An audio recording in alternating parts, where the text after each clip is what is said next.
Autobiography of the Antichrist. All rights reserved.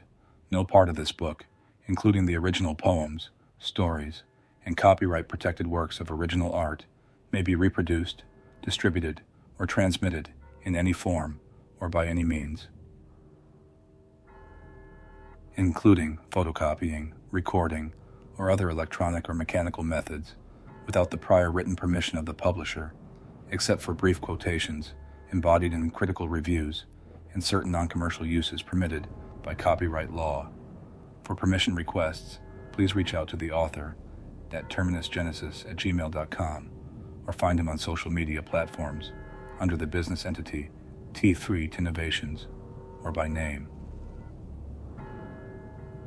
Copyright page ISBN 979-83449-24342, printed in the United States of America, 2nd edition.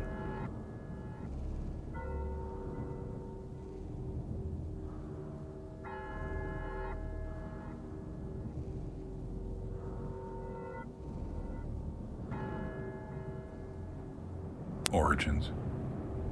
Foreshadowing. From the moment of his conception, his life seemed bound to an unrelenting darkness, as though the fates themselves had cast him from grace, even before his first breath. His arrival was no tender welcome to the world, but a grim battle, fraught with pain and peril, his mother's cries echoing through sterile halls, the air heavy with foreboding. Even the doctors and midwives present that day were left with a lingering unease, as though they had witnessed not a birth, but an omen, a life that would wrestle with shadows that stretched beyond what any soul could bear. His childhood, frail and delicate, knew no warmth nor comfort. It was as if every attempt to nurture him was met with some cruel twist of fate, denying him even the simple joys other children took for granted. Illnesses plagued him, each one draining him further, rendering him a ghost of the boy he might have been, and beyond the confines of his own frail body, the world seemed to close in. Unforgiving and indifferent, he bore the brunt of his peers' cruelty, a scapegoat for their fears and insecurities, as though the world itself had collectively decided to mark him as other, to make of him an embodiment of everything they feared, yet refused to acknowledge in themselves. They mocked him mercilessly, tore at his spirit with their jeers, their laughter like knives that sliced through flesh but went deeper, cutting into the soul. Teachers who should have seen his suffering turned their backs, their eyes averted, as though afraid that mere acknowledgement of his plight might taint them. Family members, too, watched with cold indifference, some with shame for reasons they themselves could not articulate. His very presence seemed to unearth their hidden guilt, their buried secrets, and they despised him for it, whereupon his isolation became a prison, walls built not of stone, but of silence, rejection, and a growing gnawing sense that he was not of this world. There was a bleakness in his eyes, a depth that frightened those who dared to look long enough, for it was a reflection of something raw and unfiltered, a void where hope had no place, where dreams were strangled before they could form. His own mind became his only companion, and there, in the uncharted depths of his thoughts, he found a strange solace, a place where the outside world could not reach him, could not bruise him further. Years passed, each one heavier than the last, as he grew from a fragile child into a young man haunted by the ghosts of his past and the unbearable weight of his own existence. Friendships came and went, each one ending in betrayal, each departure another wound that left him more hollow, more withdrawn. Love, fleeting and bitter, touched his life only to remind him of what he could never truly possess. A bond, a connection, something to tether him to the light. Instead, he found himself drifting further, consumed by a darkness that felt both like a curse and a strange, bitter comfort. Beauty of Lake Superior, where the waves crashed with a ferocity that seemed to mirror his own inner turmoil. Here, amidst the towering pines and relentless winters, a young boy grew up, feeling the sharp edge of isolation his existence marked by an unspoken estrangement from the world around him. Two Harbors was the kind of place where silence carried weight, where the vastness of the landscape pressed down upon a person, leaving them to either find strength in solitude or crumble beneath it. In these early years, beneath skies that stretched on forever, his life seemed destined to be defined by the simple rhythms of small-town life, a world of fishing boats, logging trucks, and the creak of snow-laden branches in the bitter cold.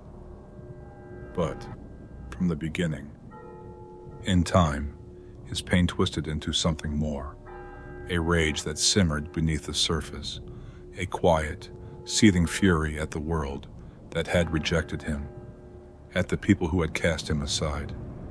Still, even this anger was tempered by sorrow, a hopelessness so deep that it bordered on apathy, for he knew that his fury would change nothing, that his suffering was not unique, but rather a cruel echo of the human condition.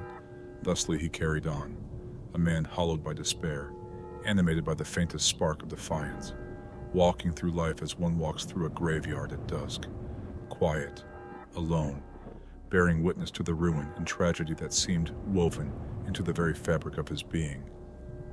His path was not one of redemption or glory, but of enduring, surviving, despite the relentless bleakness that had haunted him from the moment he had drawn breath.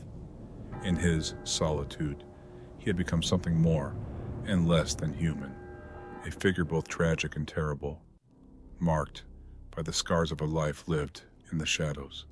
And perhaps, he mused in the deepest hours of night, this was his fate, to bear witness to a world he could never fully be a part of, to be both a participant and an observer, forever bound to a darkness as deep and inescapable as the void from which he had come. Insomuch, he walked, unbroken yet never whole, through a world that had turned its back on him long ago. There, in the silence of his own thoughts, he found the faintest echo of peace, a dark melancholic beauty in the emptiness, a fragile stillness that resonated with the depths of his soul. His story began in Two Harbors, Minnesota, a quiet town nestled against the harsh beauty of Lake Superior, where the waves crashed with a ferocity that seemed to mirror his own inner turmoil. Here, amidst the towering pines and relentless winters, a young boy grew up feeling the sharp edge of isolation, his existence marked by an unspoken estrangement from the world around him. Two Harbors was the kind of place where silence carried weight, where the vastness of the landscape pressed down upon a person, leaving them to either find strength in solitude or crumble beneath it. In these early years, beneath skies that stretched on forever, his life seemed destined to be defined by the simple rhythms of small-town life, a world of fishing boats, logging trucks, and the creak of snow-laden branches in the bitter cold. But from the beginning, his was not a life that fit neatly within the confines of this place. Even as a child, he carried an aura that set him apart, a presence that unsettled those who crossed his path. The townsfolk watched him with wary eyes, sensing something beneath the surface that defied explanation, something dark and unyielding, like the frozen depths of the lake in winter. Two Harbors became both sanctuary and prison for him. The rugged landscape reflected his spirit, wild, untamed, and shadowed by an unspoken grief. Yet, as the years passed, the town also became the stage for his silent suffering, a place where his pain was as invisible as it was inescapable. In the dim halls of the local school, he endured the cruelty of classmates who saw his quietness as weakness, his difference as a threat. They taunted him, shoving him into lockers, whispering cruel words meant to wound. They even dragged him into the icy lake one winter, forcing him under, laughing as he gasped for breath amidst the freezing water. At home, things were scarcely better. His family, too, seemed to regard him with a distance that cut deeper than any physical blow. They mocked him for his solitude, for his inability to blend into the world they understood. They ridiculed his dreams and scorned his ambitions, dismissing his struggles as mere adolescent angst. As he grew older, they jeered at his lingering presence in their home, casting his desire for belonging as a weakness, a shame to be hidden. Through it all, Two Harbors stood as a silent witness to his suffering. The town bore his secrets, the pine forests and rocky shores absorbing his pain in the way only the wilderness can. Yet, even in this place that had given him nothing but heartache, he found a strange kinship with the raw beauty around him. The dark, churning waters of Lake Superior, the snow-covered trails winding into endless woods, the call of a distant loon at dusk. All these spoke to a part of him that the world seemed determined to deny. In the end, it was this place that shaped him, Two Harbors embedding itself into his very soul. It became the crucible in which his spirit was forged, a place of immense beauty and unyielding hardship. And as he left, stepping out of the shadows of this cold, northern town, he carried with him the weight of every frozen night, every silent tear, every bitter word. He left Two Harbors as more than he had been before, but with a darkness etched into his heart, a darkness that would guide him, haunt him, and define him forever. The boy, named Maitreya Jacobs, entered the world at a time of historic collapse. On the very day the Berlin Wall fell, when the world began to witness the disintegration of the Soviet Union, monolithic structures of power crumbling, disassembling under the weight of human conflict and failed ideologies. This symbolism was profound and unmissable. His birth, aligned with the death of certainty, the dissolution of once unshakable forces. It was as though the universe itself had orchestrated this moment for his arrival, as though his life would mirror this cataclysm, this fall into chaos and uncertainty. Yet, unlike those who celebrated these events as moments of newfound freedom, the boy was shackled to the invisible walls that surrounded his existence. From his earliest days, the warm embrace of love never touched him. His mother, cold and indifferent, regarded him not as a child to nurture, but as a burden to bear. His father was an absent figure, lost to the tides of history, a casualty of the same forces that had reshaped the geopolitical landscape. The boy's early years were spent in a home devoid of affection, where silence reigned supreme, broken only by the echoes of his own unmet cries. The boy's heart ached for something he could never articulate, a yearning for warmth, for connection, for the validation that his existence mattered, leaving him scarred both physically and mentally. His brain became a battlefield where clarity, the one thing he desired above all else, was forever elusive. He longed for the stillness of a mind at peace, for the sharpness of thought that others took for granted. But instead, he was left with the unrelenting fog of confusion, the disorienting dizziness of a brain at war with itself. His world became a blur of half-formed thoughts, fleeting insights that vanished before he could grasp them, leaving him in a perpetual state of frustration and anguish. He grew up in the unrelenting grip of winters that seemed to stretch endlessly, a realm where the cold was not merely a sensation, but an entire way of being. The snow blanketed everything, muffling sound, silencing life, and casting a stillness over the land that felt more like an abyss than a season.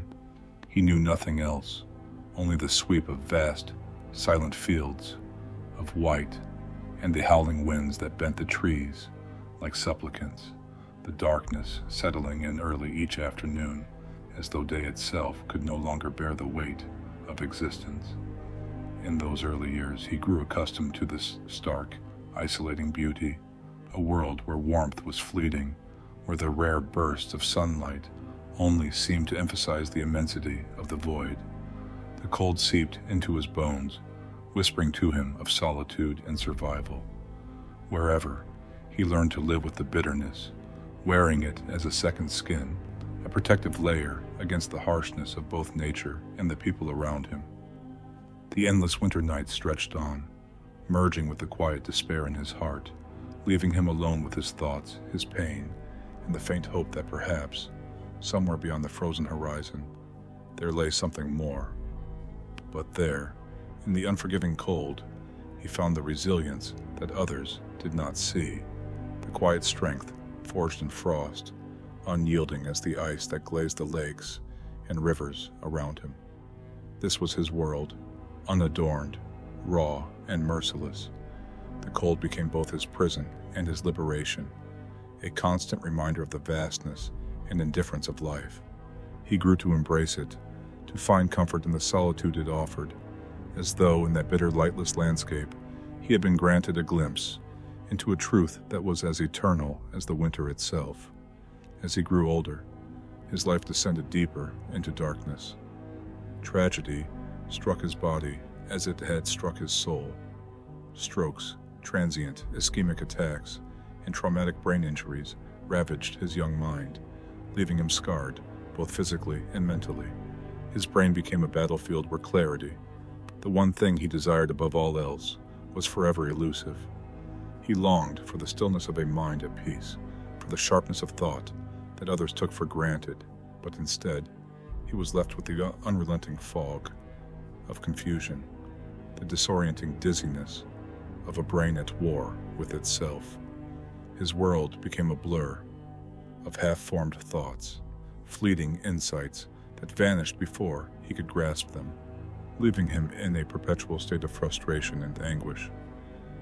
The boy, now a young man, was forced to watch as others around him squandered the gift he so desperately craved. They dulled their senses with drink and drugs, purposefully clouding their minds, as though clarity were a burden rather than a blessing. He looked on in quiet resentment, his broken body and mind aching for what they discarded so carelessly. He saw in them a waste, an affront to the very intelligence he had been denied. While they laughed and stumbled through life in a haze, he sat alone, trapped in his own mental prison, longing for the sharpness, the precision of thought that had been stolen from him by fate.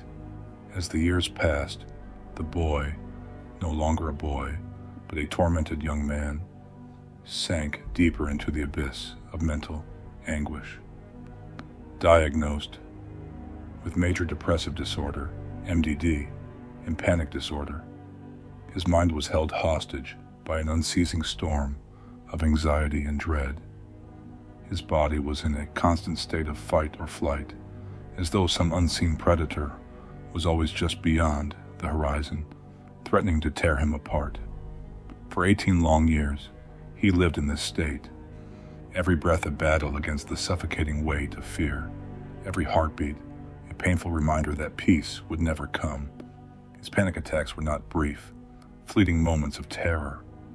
They were an unrelenting assault on his sanity, a ceaseless torture that left him gasping for air, his mind in tatters, his soul worn thin. He was bullied relentlessly by peers who sensed his vulnerability and by teachers who saw in him only a troublemaker, a boy too difficult to deal with. He was beaten, cheated, robbed, his childhood stolen from him not by a single traumatic event, but by 1,000 tiny cruelties that piled up like stones on his chest, each one adding to the unbearable weight he carried. He was ostracized, blamed for things he hadn't done, used as a scapegoat by those who needed someone to bear the brunt of their own failures. Even the clergy, the supposed guardians of God's love, turned their backs on him, offering only judgment where he had hoped to find compassion. The police, too, saw him as nothing more than a problem to be dealt with, a stain on their neatly ordered world. His adolescence was a slow descent into darkness. There was no respite, no hope of escape from the cruelty of the world. The boy, now a young man, had long since stopped calling out to God, for God had never answered. Each prayer had gone unheard, each cry for help met with silence. He had reached for the heavens, but they had turned away from him, leaving him alone in his suffering. Wherever in time he turned elsewhere, if God would not listen, perhaps Satan would. Any longer, He would rise, not as a figure of light, but as a creature of the abyss, born of darkness and molded by pain. And yet, even in his embrace of the void, there was tragedy. For no matter how much he tried to harden his heart, no matter how deeply he delved into the darkness, the flicker of his old self remained, a small, fragile flame that refused to die. It was the part of him that still yearned for love, that still ached for the connection he had been denied, and it was this part of him that made his descent into the abyss all the more tragic, for it meant that no matter how far he fell, no matter how much power he gained, he would never be free of the pain that had shaped his life. The darkness that had been a part of his life since birth began to consume him fully. The visitor returned, no longer a vague presence, but a constant companion, whispering in his ear, showing him the truth of the world. There was no love, no kindness, no divine plan. There was only power and the pain that came with it. The young man embraced this truth, for it was the only one that had ever made sense to him. In Satan, he found not salvation, but understanding. Satan did not offer him lies of hope and redemption. He offered him the cold, hard truth that life was suffering, that love was a lie, that the only way to survive was to embrace the darkness within. The young man's heart, once so full of longing for connection, now beat with a different rhythm. The yearning for love had been replaced by a hunger for power, for control over the chaos of his mind. He no longer sought clarity, for he knew it would never come. Instead, he sought domination over his own suffering. The world had wronged him, had beaten him down at every turn, but he would not be its victim any longer. He would rise, not as a figure of light, but as a creature of the abyss, born of darkness and molded by pain. And yet, even in his embrace of the void, there was tragedy. For no matter how much he tried to harden his heart, no matter how deeply he delved into the darkness, the flicker of his old self remained, a small, fragile flame that refused to die. It was the part of him that still yearned for love, that still ached for the connection he had been denied, and it was this part of him that made his descent into the abyss all the more tragic, for it meant that no matter how far he fell, no matter how much power he gained, he would never be free of the pain that had shaped his life. In the end, he was a creature of contradictions. He had turned his back on God, yet he still longed for the love that only God could give. He had embraced the darkness, yet the part of him still yearned for the light. He was powerful, yet powerless, strong, yet broken. His life was a study in tragedy, a testament to the cruelty of a world that had offered him nothing but suffering, and to the strength of his soul that had refused to break, even as it was shattered. He was a solitary figure against the stark horizon, drawn irresistibly to high places where he could look out over the vast and unfathomable sea. The cranes at the port became his sanctuary, towering metal giants where he could escape the world below. He'd climb their cold steel ladders until he reached the top, finding solace in the silence that only heights could offer. From there, he could see the endless stretch of water, dark and restless, mirroring his own depths. The sea, its immensity, its mystery, and the silent, relentless pull of the unknown, felt like a reflection of something inside him, something vast, untamed, and untouched by the warmth of the world. With a thermos of black coffee in hand, and a soft pack of Lucky Strikes always within reach, he'd sit, letting the bitter heat seep into him as he inhaled the smoke. It was his ritual, a silent communion with the dark and the cold, with everything that seemed to exist beyond the realm of understanding. His head was usually shaved, though his raven, dark hair would grow swiftly, a contrast to the thick beard that framed his face. Standing precisely 6 feet, he was strong and formidable, his presence as foreboding as the landscape he gazed upon. There was a rawness in him, a silent power that echoed the towering structures he climbed. The heights became a refuge, a place where he could exist undisturbed, suspended between sky and sea, as though the cold wind whipping around him was the only thing capable of grasping the storm within.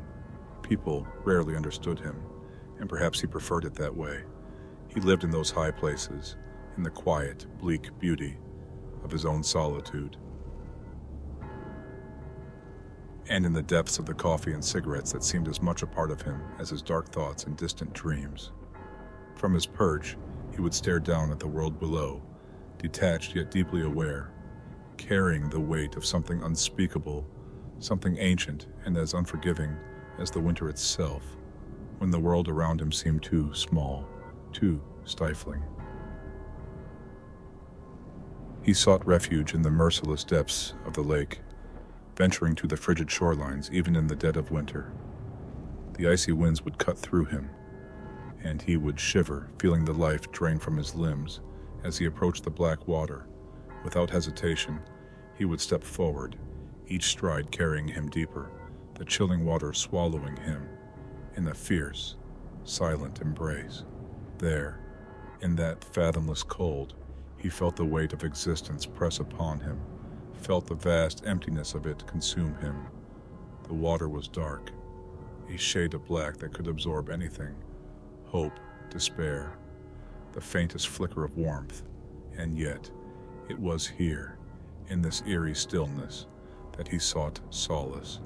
He'd clasp his hands together, kneeling in the bitter waves, whispering silent prayers, pleas that melted into the endless void around him. He was praying not for rescue, but for understanding, for a revelation that could explain his place, his purpose, in this vast and indifferent world. He would beg, his words lost to the current, asking the waters for answers, for a sign, for anything to ground his existence. Each submersion was a ritual, a kind of baptism in reverse, as though by subjecting himself to the brutal cold, he could strip away the confusion, the doubt, the darkness that clouded his mind. There was a purity in the pain, a clarity in the numbness that came as his body surrendered to the frigid depths. But the answers never came, only the relentless cold, the indifferent waves that accepted him without judgment, but gave nothing in return. Time and again, he returned to these waters, drawn by a compulsion he could scarcely name, a hope that perhaps this time the lake would reveal its secrets. But each time he emerged as he'd entered, cold, shivering, alone, with only the silence of the deep as his answer. The lake seemed to understand him, to reflect the emptiness he felt, and yet it remained mute, a mirror of his own quiet despair. And, as he trudged back to shore, he was left with nothing but the bitter taste of despair on his lips and the faint sting of a hope, not yet forsaken, but always just out of reach. In his final moments, standing at the edge of the abyss, he realized the truth that had eluded him for so long. There was no escape, no salvation, no end to the suffering. The abyss did not offer release. It offered only more darkness. But in that darkness, there was a strange kind of peace. He had spent his life fighting against the void, trying to find meaning in a world that offered none. Now, at last, he could stop fighting. He could let go and fall into the abyss that had been calling to him since the day he was born. Therefore, with a final breath, he stepped forward into the endless, unrelenting dark. Autobiography of the Antichrist. All rights reserved. No part of this book, including the original poems, stories, and copyright-protected works of original art, may be reproduced, distributed, or transmitted in any form or by any means, including photocopying, recording, or other electronic or mechanical methods, without the prior written permission of the publisher, except for brief quotations embodied in critical reviews and certain non-commercial uses permitted by copyright law. For permission requests, please reach out to the author at terminusgenesis@gmail.com or find him on social media platforms under the business entity T3 Innovations or by name.